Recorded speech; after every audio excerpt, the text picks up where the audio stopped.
কৃপা করে আমি তোমাকে প্রসাদ ভুজি করে নেব যদি তুমি নৃত্য করতে পারো। আমরা কথা বুঝতে পারছি? আমরা কি আস্তে আস্তে আমরা কি জীবনে কিছু শিক্ষার অনুভূতি চাইলে কথা বুঝতে পারছি আমরা? তাহলে কি আমরা মহামন্ত্র যা নিত্য পাই শুধু যোগ্য না, এই যোগ্য থেকে শিখে যেতে হবে।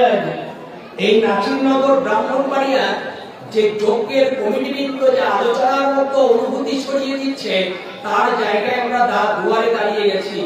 সেই যজ্ঞের মাঝে, স্তরের মাঝে আজ থেকে যা শুনলাম, ভগবানকে আমিষ গ্রহণ করেন না নিরামিষ, জল আর অন্ন খাদ্য গ্রহণ করার আগে কি ভগবানকে মহামন্ত্র দিয়ে শুরু করবো না? শুরু করবো না? একটু উত্তর দিন তো, শুরু করবো কিনা? শুরু করে, আচ্ছা শুরু করলে কি হবে প্রদীপ? এর আরো শিকড়ে ডিপলি গভীর আলোচনার ভিতরে প্রবেশ করছে। করে যদি আজ থেকে নাসিরনগর ব্রাহ্মণবাড়িয়া সর্বজনীন মন্দিরে বসে এই কথাটা মান্য করতে পারেন, আপনি বৈকুণ্ঠে পর্যন্ত এই একটা কথার কারণে যেতে পারবেন। কোন কথার কারণে? এই একটা কথা যদি মানতে পারেন, আপনি বৈকুণ্ঠে পর্যন্ত যেতে পারবেন। আসলে সেই তত্ত্বটা জানি। সেই তাত্ত্বিক তত্ত্ব হলো, একটা উদাহরণে আমরা আস্বাদন করবো। আচ্ছা, পিপিলিকা দেখেছি আমরা? একটু উত্তর দেবেন।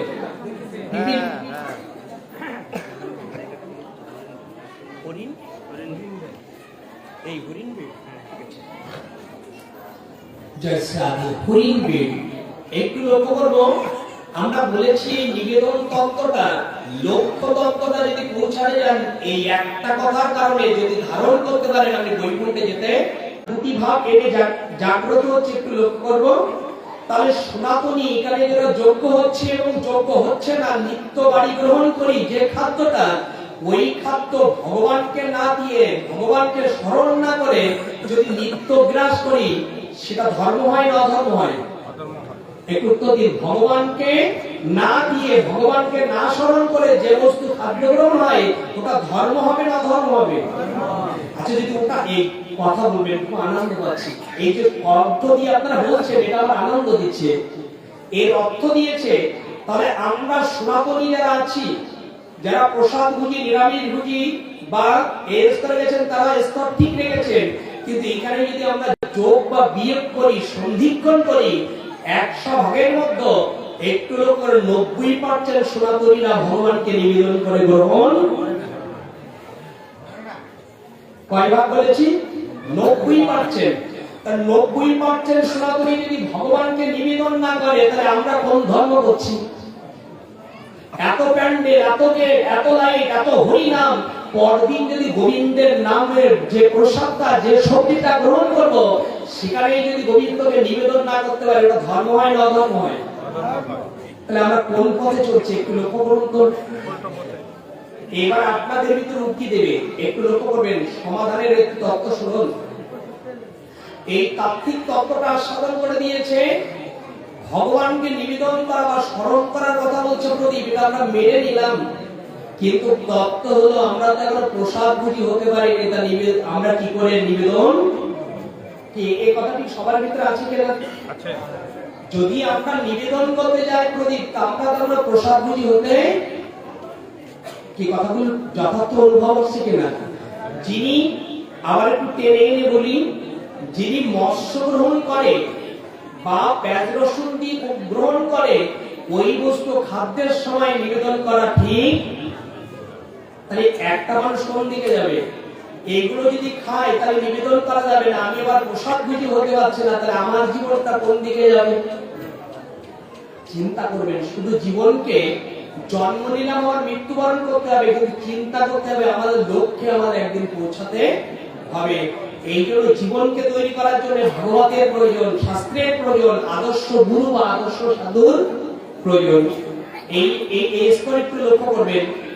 তাহলে এখানে স্তর হলো, গোবিন্দকে আর ভগবানকে যদি নিবেদন না করে খাই, তাহলে সেটা অধর্ম হবে। আবার নিবেদন করতে গেলে প্রসাদ ভুজি না বলে নিবেদন করা, একটা মানুষ কোন দিকে যাবে? একটা মানুষ কোন দিকে যাবে? পথ তো তার দেখাতেই। এই জন্য কিন্তু এই আলোচনাগুলোকে লক্ষ্যের আলোচনাগুলোকে আমরা নামিয়ে নিয়েছি, কিন্তু প্রসাদ আমরা পাবো কিনা একটু লক্ষ্য করবেন। এখানে যজ্ঞ হবে, কিন্তু যজ্ঞ মঞ্চে দেখবেন 90% যজ্ঞ মঞ্চে ওই যেখানে রঙ্গ হয় ওই রঙ্গন ছড়াই দিয়ে দেয়, তাকে একবারও তার নিবেদন করে অনেকে এটা প্রসাদ পায়। দেখবেন যজ্ঞশালায় দেখবেন, কিন্তু অনেক জায়গায় এগুলো হয় মাঝে মাঝে, শিব পচিল উদ্বোধন হয়ে গেল, তারপর আর দৃষ্টি নাই। কিন্তু আমাদের এইগুলো জানতে অনুরোধ করছে, যেটা বলতে যাচ্ছে এটা পিছিয়ে গেলে হবে না। দীক্ষা যে মন্ত্র দেয় ওই গুরু দিয়া নিবেদন মন্ত্রটা এর মধ্যে টেনে নিয়ে আসবেন না, ওটা মন্দিরে থাকবে। প্রসাদ ভুজি যারা আর ভগবানকে নিবেদন করে ওই পর্যন্ত রাখবেন। কিন্তু জনসমাজে জগতের জীবের জন্য যে পথ রচনা করে গেছে একটু লক্ষ্য রাখুন। এই স্তরে দিয়েছে, যদি আপনি অন্ন খেতে বসেছেন, আপনি আমিষ ভক্ষণ করেন, কিন্তু আমিষ ভক্ষণ করার আগে আপনার আগে কি আসে? আমিষ আসে। একটু বলুন না, মানে গৃহ পর্যন্ত পৌঁছাচ্ছি, শুধু যজ্ঞে না, প্রত্যেক দিন যে আমরা যজ্ঞের অনুভব করি সেটা একটু দেখতে হবে। যে অন্ন গ্রহণ করে আপনি আমিষ গ্রহণ করতে মনে করেন নিত্য পাচ্ছেন, কিন্তু আমিষের গ্রহণ করছেন। আমিষ গ্রহণ করার আগে আমাদের কি আসে? জল আর কি আসে? জল আর অন্ন আছে। জল আর অন্ন আমিষ না নিরামিষ? আমি সুলভ করে দিচ্ছি যাতে আমরা ধর্ম শাস্ত্রে দিয়ে আমরা এগিয়ে যেতে পারি। তো এই যে জল আর অন্ন, এই দুটো যদি একত্রিত হয় সর্বপ্রথমে আসে, তাহলে জল আর একটু অন্ন নিয়ে মন্ত্রটা দিয়ে তো আমরা নিবেদন করতে পারি কিনা? একটু তো দিতে পারি কিনা? এটা সবার জন্য কি প্রাচার্য হবে কিনা শাস্ত্রযুক্ত? জল একটু লক্ষ্য করবেন, জল আর অন্ন আমার যদি প্রত্যেক দিন আসে, এই প্রত্যেক দিন যদি জল আর অন্ন আমার প্রত্যেক দিন আসে, তাহলে আমি আমিষ গ্রহণ করতে পারি। কিন্তু জল আর অন্ন যদি প্রত্যেক দিন আসে, ভগবান বলেছে মহামন্ত্র হরিনামটা সূচি অসুচির কোনো জায়গা বাদ, তুমি সব জায়গায় মহামন্ত্র নাম জপ করতে তুমি করতে পারো, মুখে করতে পারো। তাই যদি হয় জল আর অন্ন, এরপরে আপনি আমিষ পাবেন, কিন্তু প্রত্যেক দিন যদি জল আর অন্ন এটাই দিয়ে মহামন্ত্র হরিনামটা দিয়ে শুরু করতে পারেন। গোবিন্দ যেন জানালেন, বীজ পড়লে যেমন শিকার থেকে চারা হয় কিনা, তাহলে হরিনাম বীজটা তোমার এই জল আর অন্ন যদি তুমি নিত্য গ্রহণ করতে পারো নিবেদন করে, তাহলে গোবিন্দ বলেছেন তোমার প্রসাদ ভুজি হওয়া লাগবে না, নিরামিষ ভুজি হওয়া লাগবে না, আমার নাম তোমার ভিতরে বীজ স্বরূপ হয়ে গিয়ে কৃপা করে আমি তোমাকে প্রসাদ ভুজি করে নেব, যদি তুমি নিত্য করতে পারো। আমরা কথা বুঝতে পারছি? আমরা কি আস্তে আস্তে আমরা কি জীবনে কিছু শিক্ষার অনুভূতি চাইলে কথা বুঝতে পারছি আমরা? তাহলে কি আমরা মহামন্ত্র যা নিত্য পাই, শুধু যজ্ঞ না, এই যজ্ঞ থেকে শিখে যেতে হবে।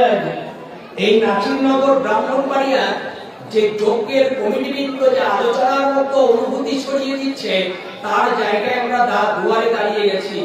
সেই যজ্ঞের মাঝে, স্তরের মাঝে আজ থেকে যা শুনলাম, ভগবানকে আমিষ গ্রহণ করেন বা নিরামিষ, জল আর অন্ন খাদ্য গ্রহণ করার আগে কি ভগবানকে মহামন্ত্র দিয়ে শুরু করবো না? শুরু করবো না? একটু উত্তর দিন তো, শুরু করবো কিনা? শুরু করা আছে। শুরু করলে কি হবে প্রদীপ? এর আরো শিকড়ে ডিপলি গভীর আলোচনার ভিতরে প্রবেশ করছে। যদি আজ থেকে নাচিরনগর ব্রাহ্মণবাড়িয়া সর্বজনীন মন্দিরে বসে এই কথাটা মান্য করতে পারেন, আপনি বৈকুণ্ঠে পর্যন্ত এই একটা কথার কারণে যেতে পারবেন। কোন কথার কারণে? এই একটা কথা যদি মানতে পারেন, আপনি বৈকুণ্ঠে পর্যন্ত যেতে পারবেন। আসলে সেই তত্ত্বটা জানি। সেই তাত্ত্বিক তত্ত্ব হলো, একটা উদাহরণে আমরা আস্বাদন করব। আচ্ছা, পিপিলিকা দেখেছি আমরা? একটু উত্তর দেবেন।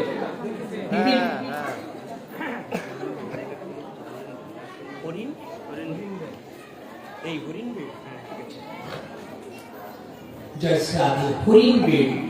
একটু লক্ষ্য করব। আমরা বলেছি নিবেদন তত্ত্বটা, লক্ষ্য তত্ত্বটা যদি পৌঁছাতে যান, এই একটা কথার কারণে যদি ধারণ করতে পারেন, আপনি বৈকুণ্ঠে যেতে পারবেন। এত বড় দৃষ্টান্ত দিচ্ছে, লক্ষ্য রাখবেন।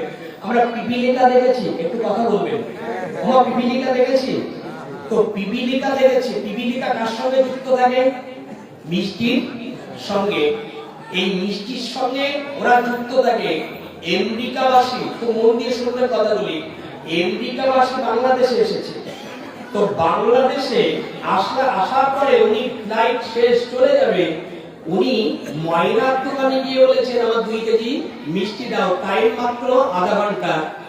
বলছে দ্রুত যদি দিতে পারো তাহলে নেবো, না হলে নেবো না।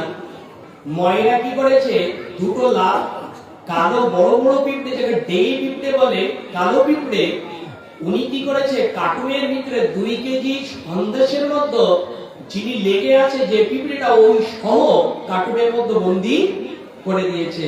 ওই কার্টুনের মধ্যে বন্দি করে দিলে ওই যে কার্টুন সহ আমেরিকা ব্যক্তি নিতে ব্যাগের মধ্যে বন্দি করে উনি এয়ারপোর্টে গেছে। এয়ারপোর্টে গিয়ে প্লেনে প্রবেশ করেছে। প্লেনে প্রবেশ করে উনি প্রবেশ করেছে আমেরিকা। আমেরিকা প্রবেশ করে নিজের গিন্নি বা সহধর্মীর হাতে মিষ্টিটা তুলে দিলেন। আচ্ছা, ওর মধ্যে কি আছে? ওর মধ্যে কি আছে? মিষ্টিগুলোর সঙ্গে লাগানো কি আছে?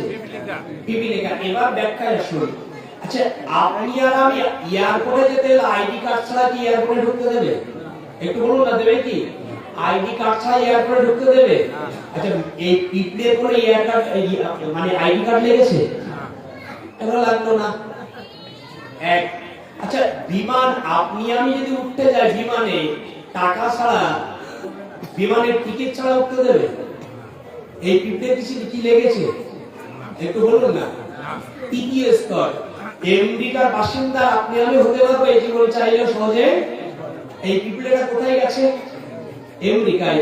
এই কার্টুন যখন খুললেন, এই কার্টুন খোলার পরে পিপলেটা খোলার সঙ্গে সঙ্গে উনি ওই এসি রুমে আমেরিকা বাসিন্দা হয়ে একটা ঘরের কোণে আশ্রয় পেলেন। উনি আমেরিকার বাসিন্দা হয়ে যেতে পারলেন। কি করে চলে গেলেন ইনি? কে পরশে চলে গেলেন?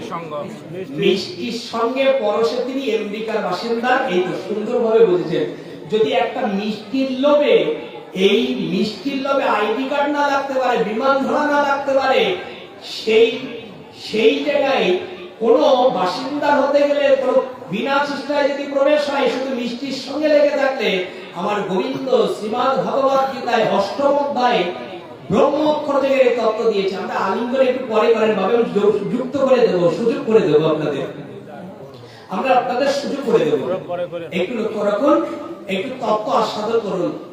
এই তাত্ত্বিক তত্ত্ব দিয়েছে, আমেরিকায় চলে গেলেন, তার একটা উত্তর দিয়েছেন আমরাও এই স্তরে যেতে পারি। শ্রীমদ্ ভগবত গীতায় 8ম অধ্যায় ব্রহ্ম অক্ষর থেকে শ্লোক সংখ্যা 5। কয় নাম্বার বলেছি? 5 নাম্বার। কি বলেছেন? অন্তকালে চ মামেব শরণ মুকুতব্য কলেবরং জ প্রিয়তিস্মদ ভবং জাতি নাশস্ত্রয় সংশয়। এই শ্লোকে লেখা আছে, মৃত্যুকালে যিনি আমার নাম স্মরণ করতে করতে দেহত্যাগ করেন, তৎক্ষণাৎ তিনি আমার ধাম প্রাপ্ত হয়। কোন সময়? একটু লক্ষ্য করবেন, তৎক্ষণাৎ, অর্থাৎ কোন সময় লাগবে না। এই উত্তর দিয়েছে তৎক্ষণাৎ তুমি ভগবত প্রাপ্ত হবে। কি করলে? একটু বলুন না, কি করলে? ভগবানের নাম করতে করতে, ভগবানের নাম করতে করতে মৃত্যুবরণ করলে যদি ভগবত ধামে যাওয়া যায়, তাহলে উত্তর দিয়েছে জল আর অন্ন, এই যদি খাদ্য গ্রহণ করতে করতে কৃপা করে মৃত্যুর সময় কি দেয়? গানে মিশ্রি দেয়, অন্ন দেয়, একটু বলুন না, কি দেয়? জল দেয়।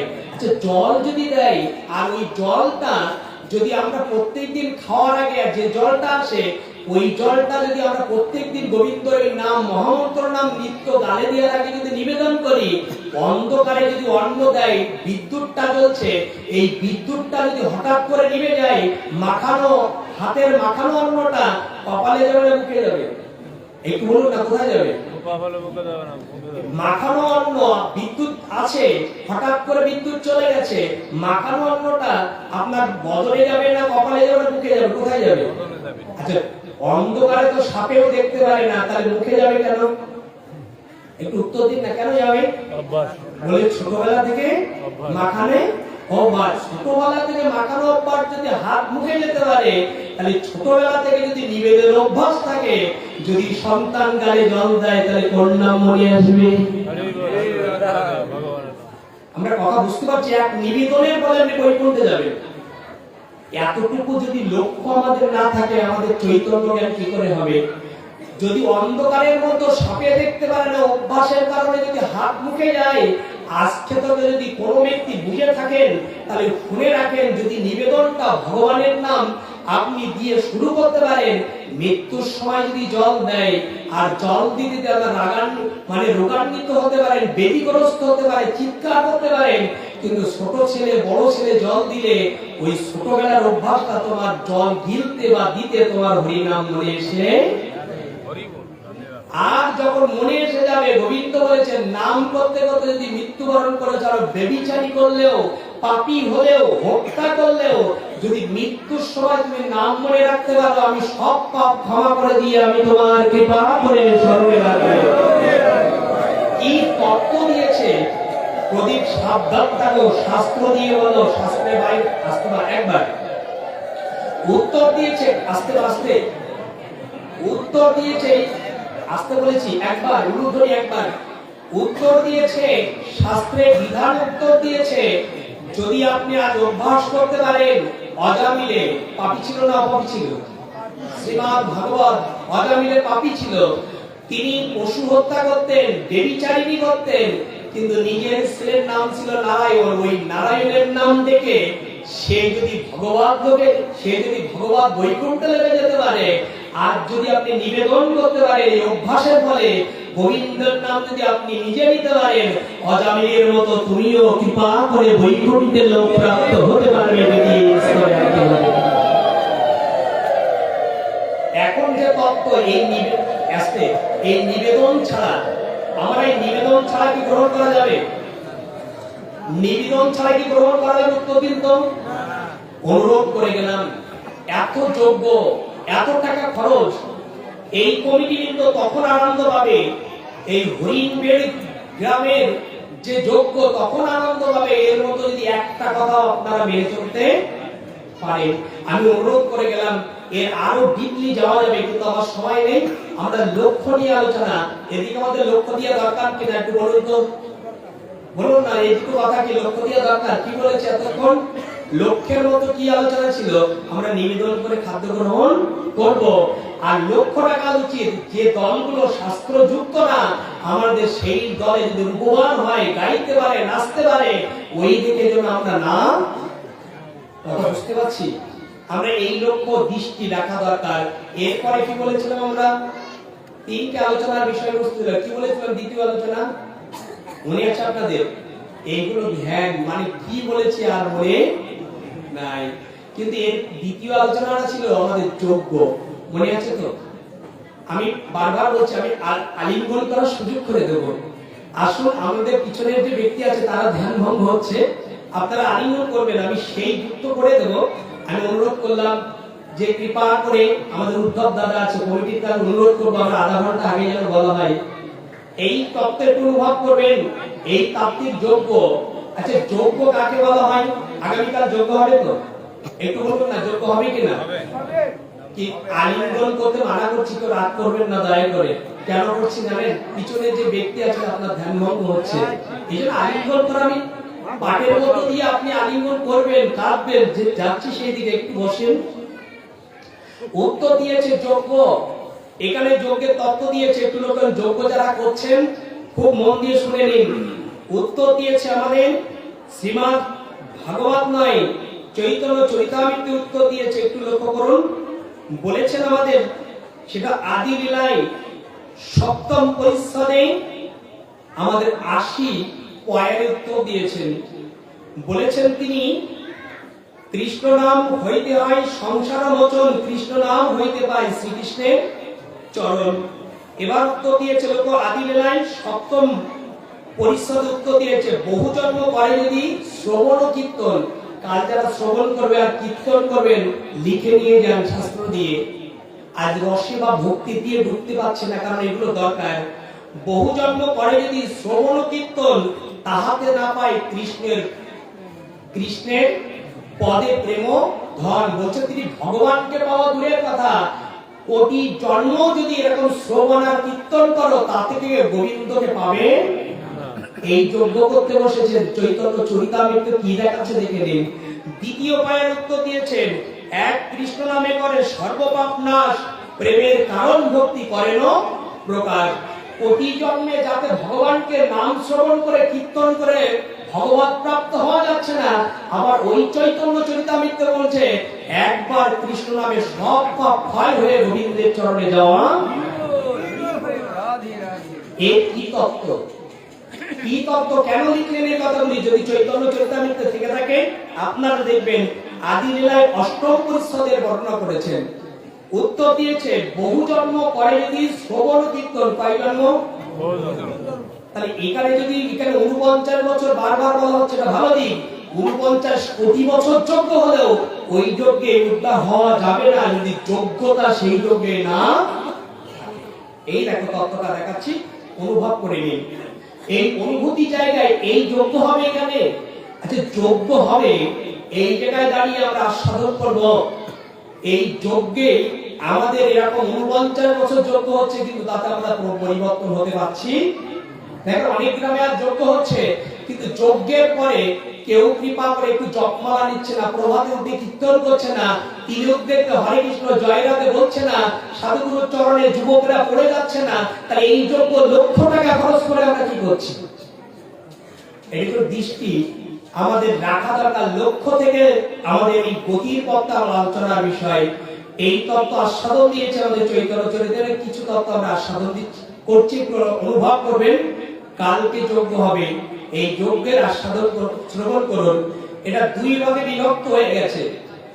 এই দুই ভাগে বিভক্ত শব্দের অর্থ এখানে কেউ যজ্ঞ যজ্ঞে হরিনামের দল থাকবে তো একটু বলুন না। এখানে যদি কারো এখানে যদি আগামী কীর্তন করেন এরকম দল যদি এসে থাকেন, সবার প্রণাম রইল, রেগে যাবেন না। যে কথা বলছি আপনাদের অনেক গায়ে পড়বে, কিন্তু শাস্ত্রে যেটা বলছে একটু লক্ষ্য রাখবেন।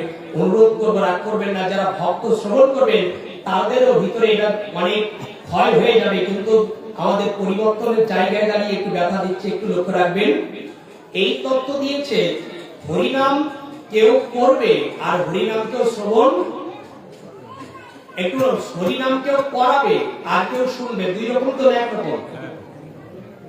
এখানে কেউ যে শ্রবণ করাবে তাদেরকে কি বলা হয়? একটু বলুন, শ্রবণ করাবে একে কি বলা হয়? হরিনামের কীর্তনিয়া, তাই তো বলা হয় দল বা কীর্তনিয়া।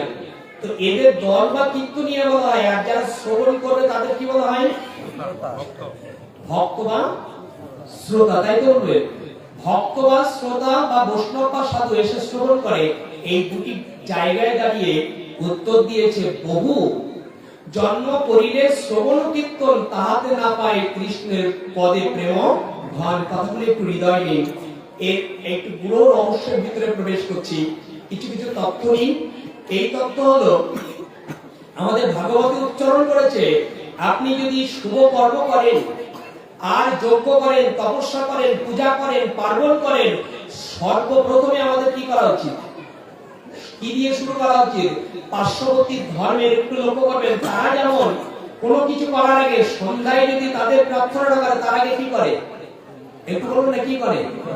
এটা আমাদের সনাতনী 50% সনাতনী জানে, কিন্তু আমাদের সনাতনীদের যা আছে এটা আমরা জানি। আমাদের কি করা দরকার? উত্তর দিন তো। আমরা গোটা কয়েক লোক বলতে পারি, যাকে বলতে উত্তর দিয়েছে আসমনবিহীন কোনো কিছু শুভকর্ম ঠিক কোন।